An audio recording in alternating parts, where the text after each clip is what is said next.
하나님의 말씀은 마태복음 5장 13절에서 16절까지 말씀입니다. 한 절씩 교독하시고 16절 말씀 합독하도록 하겠습니다. 너희는 세상의 소금이니 소금이 만일 그 맛을 잃으면 무엇으로 짜게 하리요? 후에는 아무 쓸데없어 다만 밖에 버려져 사람들에게 밟힐 뿐이니라. 너희는 세상의 빛이라. 산 위에 있는 동네가 숨겨지지 못할 것이요. 사람이 등불을 켜 말 아래 두지 아니하고 등경 위에 두나니 이러므로 집안 모든 사람에게 비치느니라. 이같이 너희 빛이 사람 앞에 비치게 하여 그들로 너희 착한 행실을 보고 하늘에 계신 너희 아버지께 영광을 돌리게 하라. 아멘. 여러분 안녕하세요. 한 주간도 평안하셨습니까? 요즘 코로나로 인해서 하루하루 이렇게 건강하게 살아간다는 것이 오히려 기적이고 오히려 은혜인 것 같습니다. 하나님께서 여러분의 삶과 동행하실 뿐만이 아니라 늘 지키시고 보호하시고 또 가장 앞서 가시면서 선한 길로 안전한 길로 인도해 주심을 믿습니다. 오늘 본문의 말씀은 우리가 너무나도 익숙한 말씀이고 또 잘 아는 말씀입니다. 예수를 믿는 사람들 뿐만이 아니라 심지어는 예수를 믿지 않는 사람들도 잘 알고 있는 내용 중에 하나이죠. 그리고 이 내용의 대부분은 빛과 소금의 역할 혹은 기능에 초점이 맞춰져 있습니다. 또 그렇게 설교하고 있고 그렇게 적용하고 있죠. 여러분, 소금의 역할 혹은 기능이 무엇입니까? 소금은 어떤 특성이 있죠? 먼저 생명을 유지하는 필수품이다라고 합니다. 공기나 물 혹은 흙, 곡식, 의복, 불, 주택 이런 것처럼 우리가 삶을 살아가는데 반드시 필요한, 없어서는 안 될 필수품이다라는 것이죠. 성도는요, 혹은 교회는 세상의 영적 생명을 유지하는 꼭 필요한, 반드시 필요한 사람들이고 단체다라는 것이죠. 그래서 없으면, 성도가 혹은 교회가 그 맛을 잃어버리면 세상은 생명을 잃고 죽는다라고 합니다. 또 하나의 기능과 역할은 소금은 방부제 역할을 합니다. 그래서 생선이나 고기를 보존하는 데 사용을 하죠. 따라서 성도는 혹은 교회는 그 사명이 세상의 부패를 막는 일이다.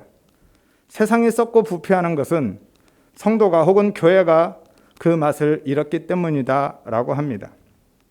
또 하나의 역할은 맛을 내는 것이죠. 모든 음식에 소금이 들어가지 않으면 맛이 안 납니다. 그래서 맛을 내는 역할을 하는데 중요한 것은 그 맛을 내기 위해서는 소금이 녹아져야만 합니다. 알갱이 그대로 있으면 맛이 없어요. 날 수가 없죠. 그래서 성도는 혹은 교회는 그리스도의 맛, 복음의 맛, 그 향을 내기 위해서는 반드시 자신의 삶을 녹여내야만 한다. 헌신하는 삶을 살아야 된다라고 합니다. 또 하나의 역할은 소금은 순결 혹은 정결을 상징하죠. 그래서 재물을 정결하기 위해서 소금을 뿌리는 일들이 있습니다. 구약에서 그런 일들이 많이 행해졌죠. 따라서 성도는 혹은 교회는 세상을 정결하게 하는 희생 제물이 되어야 된다라고 하죠. 또 소금은 치료하는 효능도 있습니다. 그래서 성도는 혹은 교회는 세상의 환부를 치료하는 역할을 감당해야 된다라고 하죠. 빛도 마찬가지입니다. 소금이 천국 시민 된 성도 혹은 교회의 사회적 역할을 미각적 이미지로 표현했다면 빛은 시각적 이미지로 표현한 것이다 라고 하죠. 성도는, 교회는 세상의 어둠을 밝히고 드러내는 역할을 해야 된다. 그러한 사명이 있다. 세상이 어두워지는 것, 그것은 성도가 혹은 교회가 그 빛을 잃어가기 때문이다. 따라서 세상을 밝히는 빛으로, 어둠을 밝히는 빛으로 살아야 된다라고 합니다. 여러분 모두 동의하십니까? 아멘입니까? 대답이 시원찮아요. 얼마나 은혜 드는 말씀입니까? 하지만 비유는요, 그렇게 해석하면 안 됩니다. 이것을 알레고리라고 하죠. 왜 안 될까요? 그렇게 해석하면 은혜는 됩니다. 은혜는 되는데 문제는 본문의 의도와 목적을 왜곡해버린다는 것이죠. 하나님께서 하고 싶어하는 말씀, 예수님께서 본문을 통해서 하고 싶은 말씀과는 전혀 상관없는 이야기가 되어버린다는 것이 문제입니다. 은혜는 되는데 예수님이 하고 싶은 이야기는 아니라는 것이죠. 비유는 사건과 다릅니다. 지난주에 살펴본 우리 가나 혼인잔치 이야기 있죠. 그 이야기는 실제 있었던 사건이라는 것이죠. 비유가 아닙니다. 따라서 신랑으로 오신 예수 그리스도에 대한 메인 메시지 외에 포도주에 대한 다른 의미 부여를 해볼 수도 있습니다.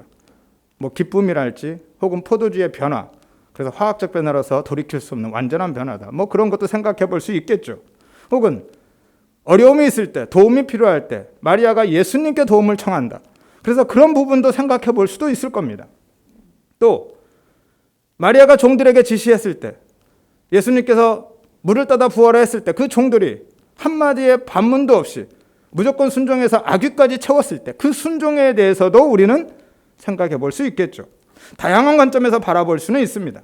물론 그건 역시 메인 메시지가 먼저 다루어진 후에 그런 부분들을 생각해 볼 수 있다는 것이죠. 메인 메시지가 빠진 다음에 신랑으로 오신 예수 그리스도를 이야기하지 않고 이런 부분만 다루어 버린다면 그 설교는 틀린 설교는 아니겠지만 많이 아쉬운 설교가 될 겁니다. 하지만 비유는 그렇지 않습니다. 비유는 그런 부분들을 나누면 안 되는 거예요. 비유는 그렇게 해석하면 되지 않는 겁니다. 비유는 요점이 딱 하나이거든요. 누군가 어떤 이야기를 할 때 비유를 통해서 그것을 설명하고자 한다면 그 이야기를 부연 설명해서 그 이해를 돕기 위한 것인데 그 요점이 하나란 겁니다. 그래서 그 요점 위에 다른 것을 이야기해버리면 그 사람이 하고 싶어하는 그 이야기가 엉뚱한 방향으로 가버리고 전혀 다른 이야기를 하게 된다는 것이죠.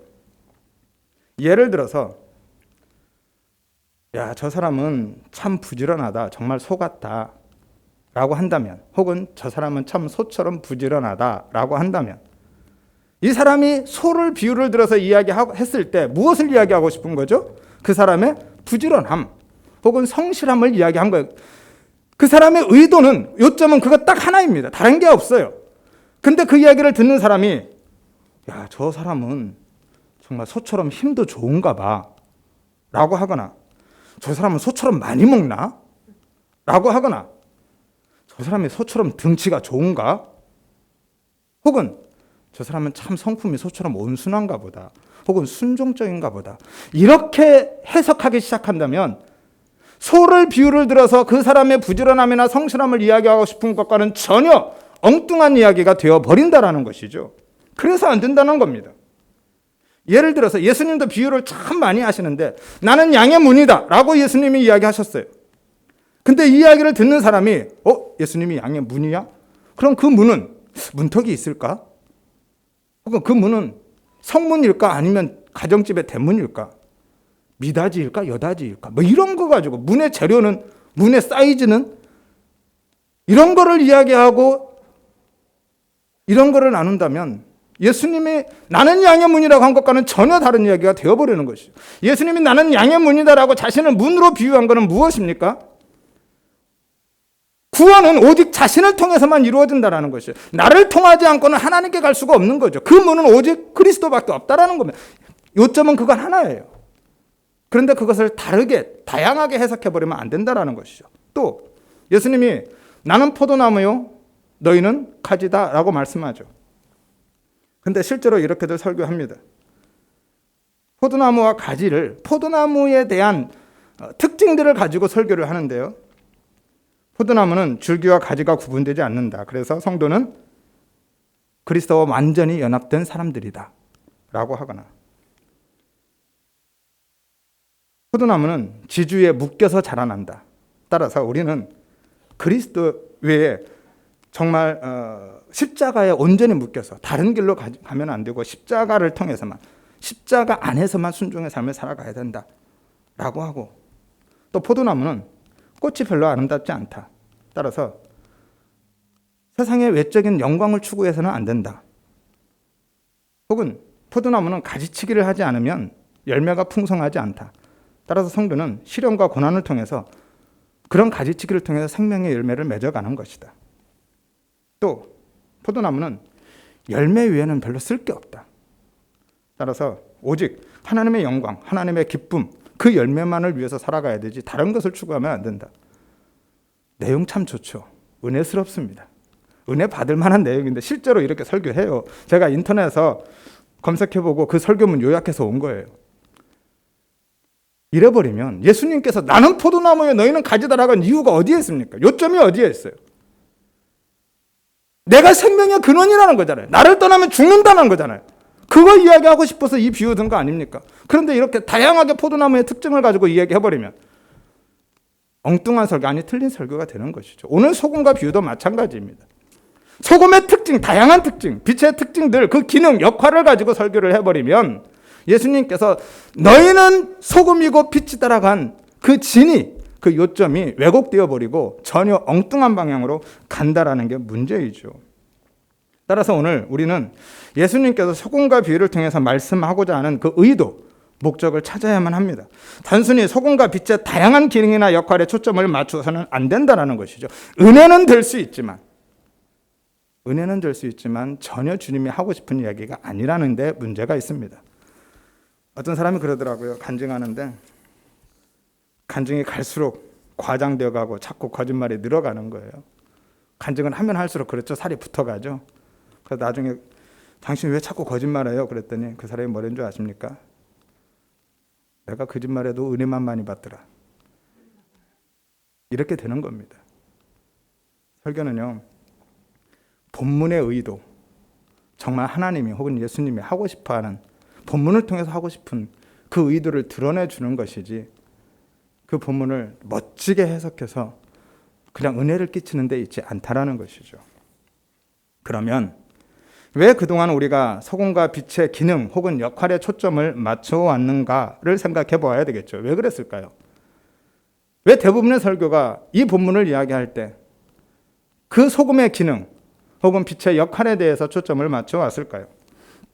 제가 본 건데 궁금해서 좀 자세히 본문을 들여다봤습니다. 근데 힌트가 세상에 있더라고요. 세상. 이 세상이라는 단어에 있습니다. 13절에 너희는 세상의 소금이니 14절에 너희는 세상의 빛이라 라고 말씀하죠. 한글로 번역된 본문에 이 세상이라고 번역했는데 사실 이게 단어에 문제가 있습니다. 번역에 오류가 있다라는 것이죠. 동일하게 세상으로 번역된 이 단어가 원어를 보니까 전혀 다른 두 단어예요.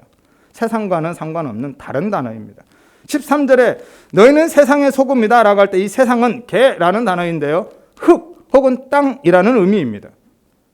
14절에 세상이라고 번역된 단어는 코스모스라는 단어예요. 잘 아시죠? 뭐예요? 우주라는 의미예요. 그런데 세상으로 의역한 겁니다. 세상으로 의역할 수는 있겠죠. 가능은 할 겁니다. 개라는 이 흙, 땅, 육지 이런 의미가 확장하면 그래 세상으로 볼 수도 있겠죠. 혹은 코스모스, 우주라는 단어를 조금 줄여서 축소해서 좁은 의미로 해석해서 세상이라고 볼 수도 있을 겁니다. 그런데 문제는 전혀 다른 이 두 단어를 세상이라는 한 단어로 해석해놓고 번역해놓고 그렇게 세상의 소금, 세상의 빛으로 적용하다 보니까 소금의 그리고 빛의 그 기능, 역할을 강조하게 되어버렸다라는 것이죠. 그래서 엉뚱한 방향으로 나가버린 겁니다. 그러나 본문에서 그런 의도가 전혀 없습니다. 너희는 세상의 소금이다, 빛이다 라고 말씀하죠. 소금이다, 빛이다. 여러분 소금이 되어라 라가 아닙니다. 소금이 되어야 한다가 아니에요. 소금으로 살아야 된다가 아닙니다. 그냥 소금이다, 그냥 빛이다 라고 말씀하는 거예요. 즉 오늘 본문은 성도의 혹은 제자의 무리나 군중이 아닌 이 전에 문맥이 어디에 있어요? 팔복에 있잖아요. 팔복은 어떻게 시작합니까? 예수님 앞에 많은 무리들, 군중들이 나왔습니다. 그리고 누가 왔어요? 또 제자들이 왔어요. 예수님은 누구한테 하는 이야기예요? 지금 제자한테 하는 이야기입니다. 그 연결선상에서 우리는 보아야 되는 것이죠. 따라서 오늘 예수님께서 본문을 통해서 하고 싶은 것은 그 무리들이, 군중들이 아닌 제자들에게 그 제자의 본질이 무엇인지, 우리의 제자됨의 정체성이 무엇인지에 대한 말씀을 하고 싶은 것이지 그 역할이나 사명에 대한 말씀이 아니라는 것이죠. 그러면 오늘 본문에서 왜 예수님은 세상의 소금, 세상의 빛이 아닌 흙 속의 소금이다, 우주의 빛이다 그렇게 말씀하셨습니까? 소금과 빛의 출처, 그 근원에 대해서 말씀하신 것에 불과한 거예요. 흙 속의 소금이다. 여러분, 당시 팔레스틴의 소금 생산 방법을 알아야 되는데요. 두 가지입니다. 지금 오늘날처럼 바닷물을 그냥 증발시켜서 소금을 생산하는 것이 아니라 첫 번째 소금 생산 방법은 사해 주변에 있는 흙 혹은 그 사해 주변에 인근에 있는 늪지에서 채취를 합니다. 거기에는 염도가 매우 높기 때문에 흙 위에 그냥 소금이 이렇게 말라서 붙어 있습니다. 그것들을 그냥 흙과 함께 드러내는 거예요. 그래서 그 윗부분에 있는 소금을 가져다 사용하는 것이죠. 이게 가장 손쉬운 방법입니다. 또 하나는 땅이나 혹은 산에서 암염을 캐요. 그러니까 바위 소금 혹은 돌 소금을 캐냅니다. 아니, 산에 무슨 소금이 있어요? 있습니다. 산에 염호도 있고요. 왜 그럴까요? 사실 이건 노아 홍수까지 거슬러 올라가야 되는데요. 노아 홍수 때 전 지구적인 홍수가 있었는데 그때 하늘에서 비만 내리는 게 아니죠. 땅에서 화산 폭발과 함께 지각 변동이 일어나서 바다의 모든 것들이 다 융기합니다. 그래서 지금 사실 오늘날의 높은 산들은 대부분 다 노아 홍수 시대에 바다가 융기해서 생긴 산으로 보시면 됩니다. 그래서 그 산꼭대기에 염호도 있는 거예요. 짬 호수도 있는 겁니다. 그래서 산꼭대기에 물고기 화석들도 나오는 거고요. 이런 암염도 있는 겁니다. 아무튼 그것들을 캐내다가 소금으로 사용한다라는 것이죠. 그래서 소금은 당시에는 흙 속에서 나오는 거예요. 그래서 흙 속의 소금이다라고 하는 겁니다. 그리고 우주의 빛은요. 빛은 우주로부터 오죠. 가시적으로는 산 위에 있는 동네까지도 밝힐 만큼 밝은 태양빛을 이야기하지만 본질적으로는 빛의 근원 되신 예수 그리스도를 의미하고 있는 것이죠. 요한복음 8장 12절에 뭐라고 하십니까? 예수님께서 나는 세상의 빛이다라고, 이 세상의 동일한 코스모스입니다. 내가 우주의 빛이다라고 말씀하시는 거예요. 내가 빛이다. 내가 빛의 근원이다라고 말씀하시는 거예요. 따라서 성도들은, 제자들은 그 그리스도의 빛을 드러내는 빛의 반사체가 되는 겁니다. 우리는 빛의 근원은 아니에요.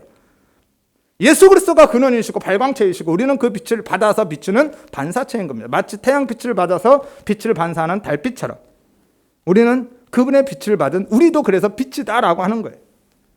그러면 그 소금이 혹은 빛이 그 맛을 잃거나 빛을 잃을 때는 언제일까요? 혹은 어떻게 그 맛과 빛을 잃어버릴까요? 여러분, 소금이 맛을 잃을 수 있습니까? 현실적으로는 사실 불가능합니다. 우리의 개념 속에 있는 소금은 맛을 잃을 수가 없어요. 정제된 소금이기 때문에. 한번 생각해 보십시오. 소금을 조미료로 쓸 때 녹여버렸습니다. 녹아졌어요. 소금이 그 맛이 어디로 가요? 거기에서 녹아진 소금에서 그 짠맛을 분리해낼 수가 없어요. 소금의 맛은 딱 하나예요. 짠맛입니다. 그것을 분리해낼 수가 없어요. 소금은 원래는 맛을 잃을 수가 없습니다. 하지만 우리는 당시의 문화 속으로 들어가 봐야 이 이야기를 이해할 수 있는 거죠. 오늘날은 소금의 맛을 잃을 수 없지만 당시의 소금은 크게 두 가지 용도로 사용됐는데 그 경우들에 있어서 맛을 잃어버린다라는 것이죠. 하나는 당시에는 이 소금을 불쏘시개 용으로 사용했습니다. 말씀드렸죠. 소금을 어떻게 채취한다고요? 사해 주변에 있는 흙에서 혹은 늪지에서 흙을 그대로 떠다가 사용합니다. 그 위에 있는 것들. 그래서 그 윗부분을 조심스럽게 소금을 조미료용으로 사용하기도 하지만 대부분은 그렇게 흙과 함께 섞여 들어온 소금들은 땔감에 불쏘시개용으로 사용합니다. 대부분은 불쏘시개용이에요. 당시에는 일반적으로 사용하는 땔감이 뭐였을까요? 오늘날 우리의 이런 나무나 석탄 이런 기름이 아니라 당시에는 낙타나 염소, 양 등의 뭐였어요? 변이었어요. 잘 아시네요. 변이었습니다. 그것을 어떻게 해요? 말려서 땔감으로 쓰는데 화력이 정말 좋습니다. 그런데 문제는 처음에 불이 잘 안 붙는다라는 거예요. 아무리 잘 말려도 이게 불이 잘 안 붙습니다. 우리 연탄이 그렇죠. 화력 좋잖아요. 근데 연탄에 불이 붙으면 바로 붙어요? 잘 안 붙어요. 그래서 뭘 써요? 번개탄 쓰잖아요. 소금이 그 역할을 하고 있는 거예요. 그 잘 말려진 동문의 변 위에 소금을 뿌려서 그 소금을 다져놓고 거기에다 불을 붙이는 겁니다. 그래서 어떤 화학적 효과가 있는지는 잘 모르지만 실제로 그렇게 사용해 왔어요. 그래서 불이 잘 붙게 번개탄처럼 그렇게 불쏘시개용으로 그 소금을 사용해 왔다라는 겁니다. 그런데 몇 번 그렇게 사용하면 그게 영구적으로 쓸 수 있는 게 아니잖아요. 그 기능을 상실해 버리는 거예요. 그래서 이때 소금의 본질을 잃어버리게 되고 그러면 그것을 가리켜서 소금이 맛을 잃었다라고 하는 겁니다. 그러면 그걸 어떻게 해요? 이제는 더 이상 불쏘시개의 기능이 없으니까 어떻게 해요? 빡빡 긁어냅니다. 긁어내서 버리는 거예요. 그래서 사람들에게 밟히는 겁니다.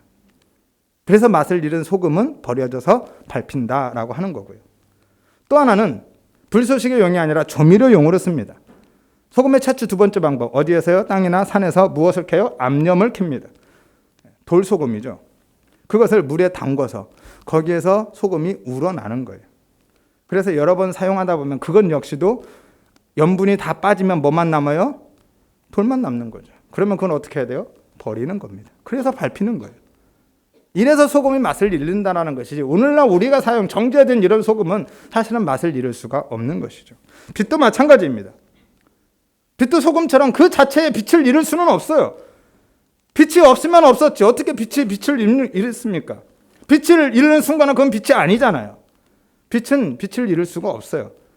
그런데 빛이 그대로 있음에도 불구하고 빛의 효과를 다하지 못하는 경우가 있습니다. 그것을 빛을 잃는다라고 표현하는 것이죠. 어느 때요? 그것을 말 아래 둘 때 그렇습니다. 당시에는 유일한 조명기구가 등잔이었습니다. 등불이었어요. 그 등잔을 등경 위에 둡니다. 그러니까 등잔대 위에 두는 거죠. 등경 위에 둬서 불을 밝히는데, 한번 이미지 띄워보시죠. 등잔 잘 아시죠? 당시의 등잔은 이런 등잔입니다. 흙으로 만들어서 작은 접시 위에 기름을 붓고 그 기름에 심지를 넣어서 이렇게 불을 붙여서 사용합니다. 이게 등잔이에요. 그리고 등경은 이겁니다. 등경은 사실은 당시에는 저렇게 이동식 등경보다는 벽에 이렇게 붙박이 등경을 많이 썼고요. 그런 등경입니다. 그래서 저런 등잔을 등경 위에 두는 거예요. 그래서 빛을 밝히는 겁니다. 다음 이미지 볼까요? 저 어렸을 때는 이런 등잔을 썼습니다. 이건 등잔이라기보다는 호롱불이라고 하죠. 호롱이라고 하죠. 저 중학교 때까지 시골에서 저거 썼습니다. 그리고 중학교 졸업하고 올라왔는데 이런 등잔 썼습니다. 거기 전기가 안 들어왔거든요. 깡시골이었습니다. 아무튼 이런 등잔이에요. 근데 이거를 됐습니다. 이미지는. 문제는 당시에는 성량이 귀했기 때문에, 성량이 귀한 게 아니라 없었기 때문에 불을 쉽게 피우기가 어렵습니다. 그래서 잠깐 자리를 비울 때는 이 불을 끄지 않고 어떻게 하냐면 등경 위에서 등잔을 내려서 말통으로 덮어놓습니다. 그럼 빛이 차단되는 거예요. 그래서 빛을 잃었다라고 하는 겁니다. 왜냐하면 뱀이나 사막 지역이잖아요. 뱀이나 다른 설치류 동물들이 그것을 건드리면 꺼지기도 하겠지만 문제는 잘못하면 불이 날 수도 있거든요. 그래서 그것을 방지하려고 말통으로 덮습니다. 자, 다음 이미지 한번 띄워보시죠. 말통입니다. 이거는 당시에 사용하던 말통은 아니에요. 4세기 것으로 추정되는데 로마에서 사용하는 청동 말통인데요. 당시에 이런 말통을 이야기하는 거예요. 당시 팔레스틴에서는 흙으로 만든 말통을 씁니다. 약 9리터 정도 되는 곡식을 저장하거나 그 양을 측정하는 용도로 사용하는 겁니다. 오늘날도 말통 많이 있죠. 띄워보시죠. 이런 말통. 이게 한 10리터 정도 되는 거, 비슷한 사이즈일 겁니다. 이 정도의 사이즈죠. 다음 이미지요. 그리고 이런 것도 말통이라고 합니다. 그래서 오늘날 우리는 한 말 하면은 얼마 정도 돼요? 18리터 정도 되죠. 당시에 사용하던 말통은 약 9리터 정도, 절반 정도 되었던 것 같은데 이런 것을 등잔에 덮어놓고 가는 거예요. 그러면 빛이 차단되죠. 그래서 빛을 잃었다라는 거예요. 근본적으로 빛을 잃을 수는 없습니다. 하지만 이렇게 말통 아래 두어버리면, 말 아래 두면 빛을 잃는 거예요. 그래서 일상적으로 사용할 때는 말 아래 등잔을 두는 경우가 없다라는 거예요. 등잔은 어디에 있어야 돼? 항상 등경 위에 있는 겁니다. 등잔대 위에 있어야만 하는 거예요. 오늘 예수님께서는 본문을 통해서 우리가 소금이고 빛이다 라고 말씀하고 계세요. 너희가 소금과 빛이 되어야 된다라고 말씀하지 않는다니까요. 지금 너희가 소금과 빛은 아니지만 앞으로 그렇게 되어야 된다. 그렇게 소금으로 빛으로 살아가기 위해서, 빛이 되기 위해서 노력해야 된다라고 말씀하지 않으셔요. 지금 너희가 빛이고 소금이니까 그 소금과 빛의 역할, 기능을, 그 사명을 감당하며 살아야 된다라고 말씀하시는 것도 아닙니다. 왜 그럴까요? 소금과 빛은요, 그 기능은 노력해서 얻어지는 게 아니에요. 그냥 그 본질 자체로서 그 본질을 잃어버리지 않으면 그 역할을 하면 살아가는 거고, 그 본질을 잃어버리면 그 기능과 역할은 상실되는 겁니다. 노력해서 얻어지는 게 아니에요. 그래서 너희는 소금이 되어야 된다, 빛이 되어야 된다라고 말씀하지 않고 너희는 이미 소금이다, 이미 빛이다 라고 말씀하시는 거예요. 따라서 오늘 예수님의 말씀은 성도의 혹은 제자들의 혹은 교회의 역할이나 사명에 초점이 있는 것이 아니라 성도의, 교회의 본질 혹은 정체성이 무엇인지를 강조하고 있고, 그 본질, 그 정체성을 잃어버리면 안 된다라고 말씀하시는 거예요. 왜? 잃어버릴 수 있기 때문에. 잃어버릴 수 있기 때문에. 그렇게 말 아래 숨어 살아버리면 그 기능, 그 본질을 잃어버리는 거거든요. 그래서 그러면 안 된다라고 하는 거예요. 여러분, 빛과 소금의 근본 성질이 뭐예요? 정체성이 뭡니까? 딱 한 단어로 표현하면 구별입니다. 구별인 거예요. 소금은요, 부패의 대척점에서 구별되는 거예요. 빛은요, 어둠의 대척점에서 구별되는 겁니다. 구별입니다. 그런데 성도가 누구입니까? 성도의 의미가 뭐예요? 거룩할 성, 무리도, 거룩한 무리들, 한마디로 구별된 무리다라고 하는 게 우리 성도입니다. 사실은 우리가 성도이기에 이미 우리는 구별된 사람들인 거예요. 천주교 가면 그 사람들 뭐라고 하죠?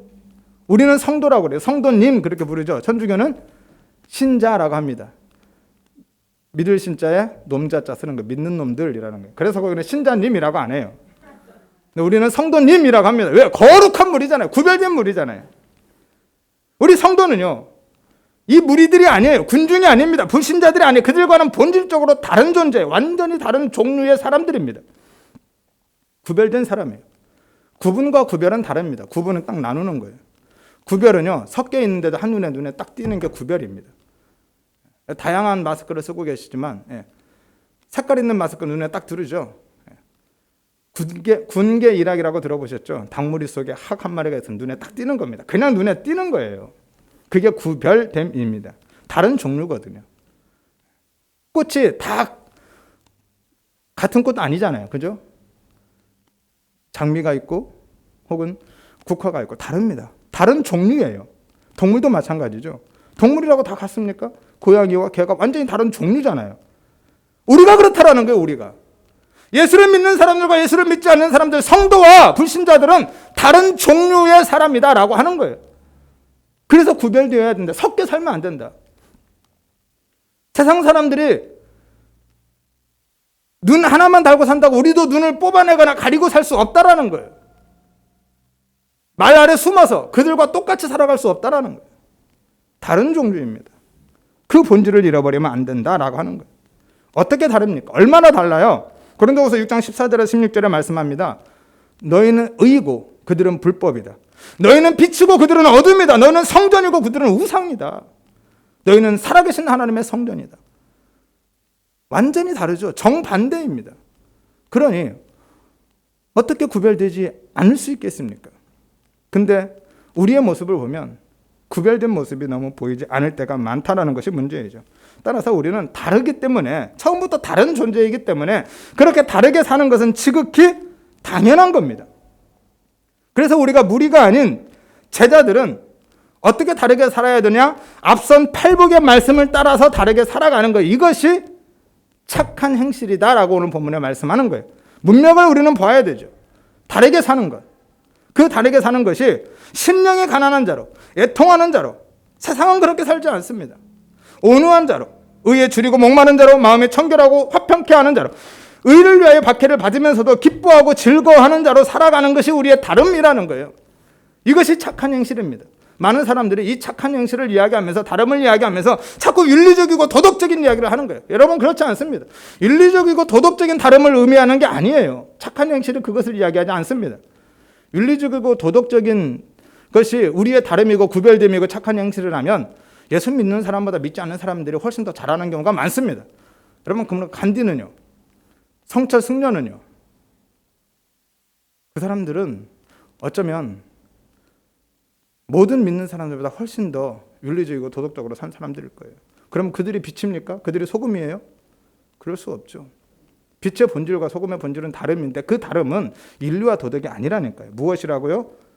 팔복의, 앞선 팔복의 말씀을 따라 사는 것. 한마디로 이야기하면 진짜 믿는 자로서, 진짜 믿음을 가진 자로서, 혹은 제자로서 살아가는 겁니다. 혹은 자신을 부정하고 정말 그리스도의 제자로 살아가고 십자가를 지고 살아가는 것, 그것이 그들과 다름이고 구별됨입니다. 이것을 오늘 주님이 우리에게 요구하시는 거고, 그거 잃어버리면 안 된다라고 하시는 거예요. 그 다름, 진짜 믿음의 삶, 그것이 다름입니다. 무엇이든지 간에 그 본질을 잃어버리면 아무것도 아닌 거예요. 소금이 그 본질을 잃어버리니까 밖에 버려지는 것처럼, 빛이 그 본질을 잃어버리니까 어둠이 엄습해오는 것처럼 본질을 잃어버리면 아무것도 아닌 거예요. 모든 것은 다 목적이 있어요. 의도가 있습니다. 하나님께서 우리를 창조하실 때도 마찬가지고요. 우리의 본질은 구별됨이라니까요. 이 마이크 보세요. 지금 소리가 나오니까 여기 있는 거죠. 이거 아무리 해도 소리 안 나오면 여기 없어요. 어떻게 해야 돼요? 버려야 되는 거예요. 거칠게 표현하면 본질을 잃어버리면 쓰레기인 거예요. 그래서 소금도 쓰레기가 되는 거고요. 버려지는 겁니다. 무엇이든지 본질을 잃어버리면 안 되는 것이죠. 따라서 우리 성도들은 본질을 잃어버리면 안 됩니다. 우리가 무엇이라고요? 소금이고 빛이다라는 거예요. 여러분은 정말 본질을 간직하고 계십니까? 무리가 아닌, 군중들이 아닌, 불신자들이 아닌 성도로서, 그리스도의 제자로서, 하나님의 자녀로서 우리의 본질을 갖고 있느냐라는 거예요. 우리의 마음에 품고 있는 생각이 예수를 믿지 않는 사람들과 얼마나 구별되고 있는가? 내 입속에서 나오는 말들이, 내 삶에서 나타나고 드러나고 있는 행동들이, 그 삶이 얼마나 우리의 본질을 드러내고 있는가의 문제이죠. 우리의 관심, 우리의 소망이 어디에 있는가? 그리고 무리들, 예수를 믿지 않는 사람들, 그들에게 그렇게 다르게 보여지고 그들이 그렇게 우리를 보고 다르게 느끼고 있는가? 우리는 고민해 봐야만 합니다. 소금과 빛의 구별됨, 그것을 조금 더 구체적으로 설명을 하면 소금의 본질은 짠맛이라고 그랬죠. 또 빛의 본질은 드러내는 데 있습니다. 드러나는 데 있는 거예요. 여러분, 부패를 막는 것은 소금의 기능이지, 그 역할이지, 그 본질이 아니에요. 본질은 짠맛이에요. 그 짠맛이 있기 때문에 그 역할들이 이루어지는 거죠. 빛도 마찬가지입니다. 빛은 많은 것을 비추고 드러내는 게 아니라 사실 빛의 본질은 자신이 드러나는 거예요. 비춰지는 겁니다. 자신이 모든 사람 앞에 드러나는 겁니다. 낭중지치처럼, 주머니 안에 송구처럼 그냥 드러나는 거예요. 그래서 예수 믿는 사람은 그 믿음이 완벽하게 숨겨지면, 드러나지 않으면 그것은 심각하게 고민해봐야 할 일 중에 하나예요. 보여져야 되는 거예요. 드러나야 되는 겁니다. 우리의 마음, 우리의 생각, 우리의 말, 우리의 삶을 통해서 예수 믿지 않는 사람들이 가까이 왔을 때 우리와는 다르네? 우리와는 다른 맛이 있네? 그들에게는 없는 그 맛이 그들에게 느껴져야 되는 것이고, 그들에게는 없는 그것들이 우리의 삶을 통해서 보여져야만 하는 겁니다. 그게 뭐라고요? 착한 행실이라니까요. 그 착한 행실이 윤리적이고 도덕적인 착한 삶이 아니라, 다시 말씀드리지만 그들에게는 없는 것, 그들은 흉내조차 낼 수 없는 것, 진짜 성도의 삶, 하나님 나라의 소망을 품은 믿음의 삶, 제자로서의 삶, 자기를 부인하고 십자가를 지고 가는 삶. 모든 사람들은 자기를 위해서 살지 자기를 부인하지 않습니다.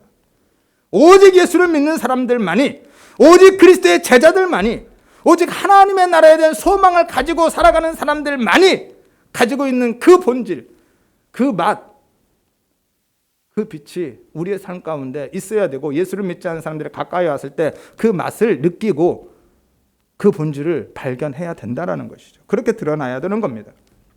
왜 그렇습니까? 그래야 하나님의 영광이 되니까.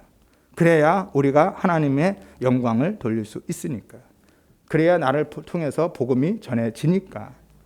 16절에 말씀하죠. 이같이 너희 빛이 사람 앞에 비치게 하여 너희로 그들로 너희 착한 행실을 보고 하늘에 계신 너희 아버지께 영광을 돌리게 하라. 착한 행실, 이 착한 이는 원래 선한이라는 의미입니다. 선한. 선한은 윤리적이고 도덕적인 휴머니즘적인 그런 선한이 아니라고 그랬죠. 소금과 빛으로서의 삶을 이야기하는 거고, 제자로서의 삶, 그들과 다른 그 삶을 이야기합니다. 윤리적 도덕적인 삶이라면 예수 믿지 않는 사람들이 더 잘할 수 있다니까요. 그러나 그들이 빛이고 소금은 아닙니다. 조금 부족해도, 진짜 윤리와 도덕은 어쩌면 조금 부족할 수 있어도 진짜 예수 믿는 사람만이 가지고 있는, 그들은 이해조차 못하는, 흉내조차 낼 수 없는 그 소망, 그 믿음, 그 삶이 우리의 착한 행실이고 본질이라는 거예요. 예수 믿는 사람은요, 달라야 됩니다. 그래서 믿지 않는 사람들과는 다른 거예요. 그리고 믿지 않는 사람들도 우리에게 그 다를 것을 기대하고 있고 요구하는 거예요. 그런데 우리는 오히려 우리가 말통을 다 머리에 뒤집어 쓴 채로 빛을 다 차단해버리고 이렇게 외치는 거예요. 야, 예수 믿는 사람도 똑같은 사람이야. 우리도 사람이야. 우리가 그렇게 하고 있는, 우리도 다르지 않다고. 아니, 성경은 다르다고 이야기하는데 왜 우리가 다르지 않다고 말통을 뒤집어 쓰고 악을 쓰고 있는 겁니까?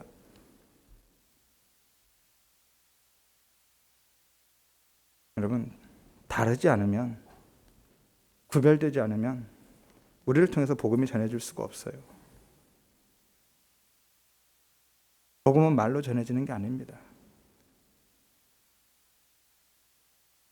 그 말이 삶의 구별된 삶으로 증명되어질 때 비로소 복음이 전해지는 거예요. 검사나 정치인들이 잘하는 것 중에 하나가 있죠. 그 사람 증언이나 그 메시지를 부정할 수가 없으면 무엇을 부정해버려요? 증언자나 메신저를 부정해버립니다. 그러면 그 사람의 증언이 아무리 사실이라고 할지라도 그 증언자, 그 메신저가 부정되면 그 증언은 힘을 잃어버리는 겁니다.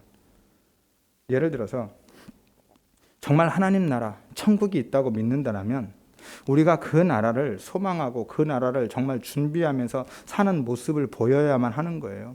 이게 메신저의 삶입니다. 메시지가 아무리 하나님의 나라라 할지라도 우리의 삶이 하나님 나라를 향하는 삶이 없으면 그들과 똑같이 돈을 탐하고 그들과 똑같이 명예를 추구하고 권력을 쫓고 그렇게 살아가고 있다면 우리가 이야기하고 있는 하나님의 나라, 우리의 소망은 어디에 있습니까? 그들이 무엇을 발견해요? 이래서 하나님의 영광이 돌려지고 이래서 그들에게 복음이 전해지겠습니까? 다르지 않는데, 그들과 똑같은데 우리의 말은 힘을 잃는 것이죠. 진짜 예수 그리스도가 우리의 생명이고 우리의 주님이시라면 그분 앞에서 나를 부인하고 십자가를 지고 가는 삶이 있어야 된다니까요. 오직 믿음으로 사는 삶.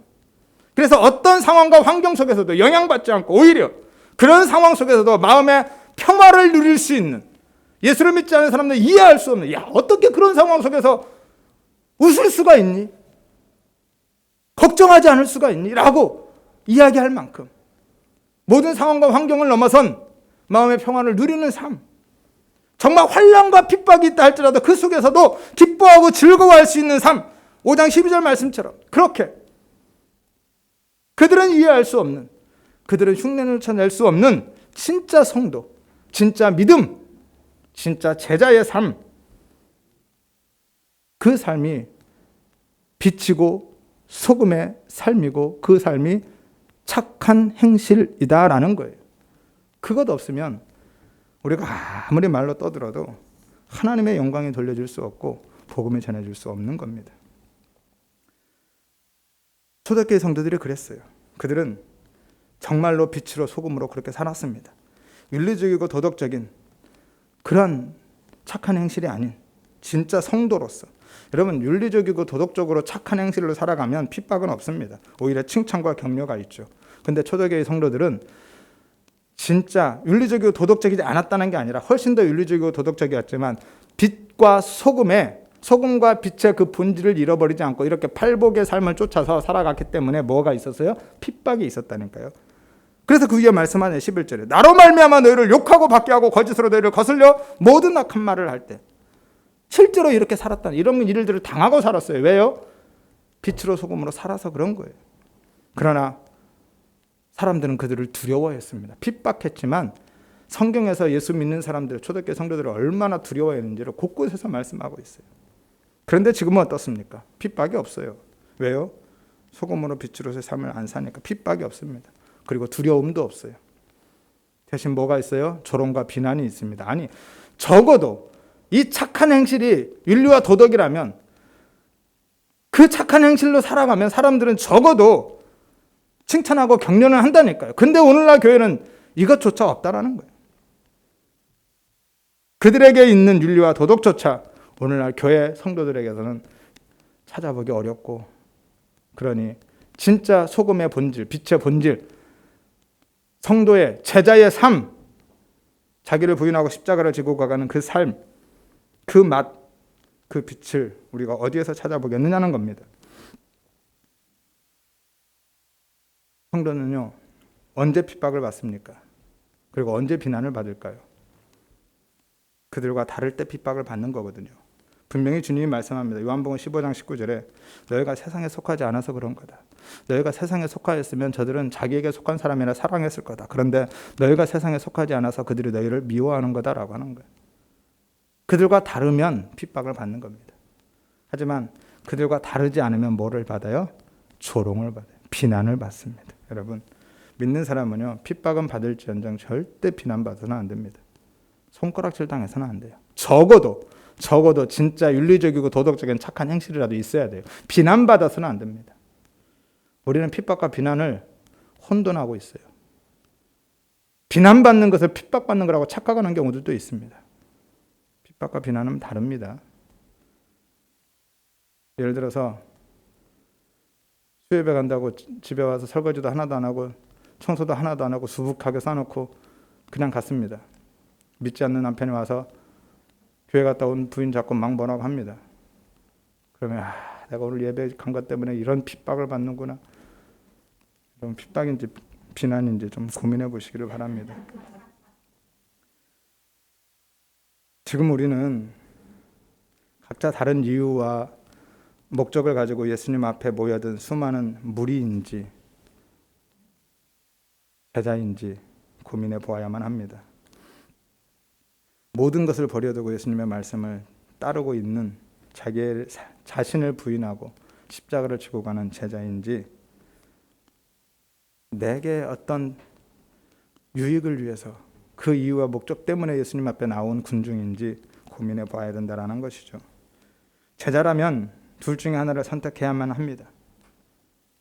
제자라면 원하든 원치 않든 우리가 알든 모르든 내가 인식하고 살아가든 전혀 모른 채 살아가든 이미 우리는 빛이고 소금인 거예요. 구원받은 하나님의 백성이라면, 성도라면 이미 우리는 빛이고 소금입니다. 따라서 둘 중에 하나를 선택해야 돼요. 맛을 간직한 채 하나님의 영광이 되든지 아니면 그 맛을 잃어버린 채 사람들 앞에 밟히든지 내 삶을 통해서 그 그리스도의 빛을 드러내서 복음을 전하든지 그리스도가 드러나게 하든지 아니면 말통을 뒤집어 쓰고 말 아래 숨어서 어둠처럼 살든지 둘 중에 하나를 선택해야만 합니다. 제자들처럼 여러분 삶에 어떤 환난과 핍박이 온다 할지라도 정말 믿음을 가진 그 믿음으로 살아가기 위해서 때로는 손해와 억울한 일을 당한다 할지라도 스스로 소금이기를 부정하지 마시기를 바랍니다. 스스로 비치기를 포기하지 마시기를 바랍니다. 언제든지 어디서든지 소금으로서의 맛을 간직하고 밝은 빛으로 드러나는 삶을 살아가시기를 바랍니다.